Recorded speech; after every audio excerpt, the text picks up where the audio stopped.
വളരെയധികം സന്തോഷമുണ്ട്, വളരെയധികം സന്തോഷം. നിങ്ങളെല്ലാവരും കൂടെ കഴിഞ്ഞ 3 ആഴ്ചയായിട്ട് എന്നെ ഇങ്ങനെ ഒരുപാട് സ്നേഹിച്ച്, ഒരുപാട് പിന്തുണ നൽകി, ഒരുപാട് ഊർജം നിങ്ങളിൽ നിന്ന് കിട്ടി. ഏത് തലത്തിലുള്ള പ്രവർത്തകനാണെങ്കിൽ പോലും എന്നെ കൊണ്ട് നടന്ന് നമുക്കിവിടെ ഒരു വലിയ ഒരു വോട്ട് കിട്ടുന്ന രീതിയിലേക്ക് കാര്യങ്ങൾ മറിഞ്ഞിട്ടുണ്ട് എന്നുള്ളത് വളരെയധികം സന്തോഷം.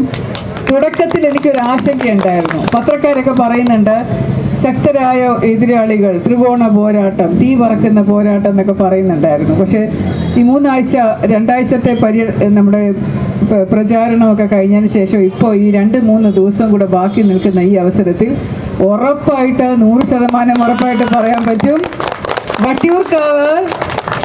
വട്ടിയൂർക്കാവിലെ ചിഹ്നം താമര, വട്ടിയൂർക്കാവിലെ സ്ഥാനാർത്ഥി NDA, വട്ടിയൂർക്കാവിലെ MLA R ശ്രീലേഖ.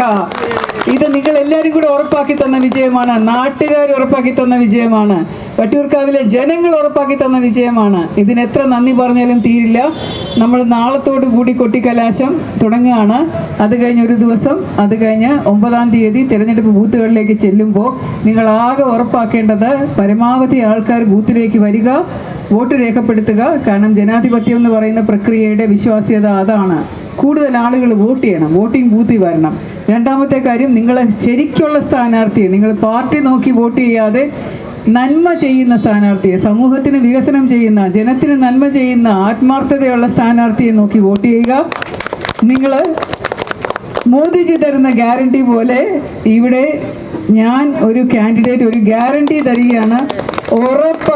ഉറപ്പായും സുസ്ഥിര, അഴിമതിരഹിത, സുതാര്യ വികസനവും ജനങ്ങളുടെയും നാടിൻ്റെയും സുരക്ഷയും നിങ്ങളുടെ എല്ലാവരുടെയും വിശ്വാസ സംരക്ഷണവും കാത്തു സൂക്ഷിക്കുമെന്നും ഒരു താങ്ങായി, തണലായി, തുണയായി, ഒരു അമ്മയായി, സഹോദരിയായി എന്നെന്നും നിങ്ങളോടൊപ്പം ഉണ്ടാവുമെന്നും എൻ്റെ ഉറപ്പ്.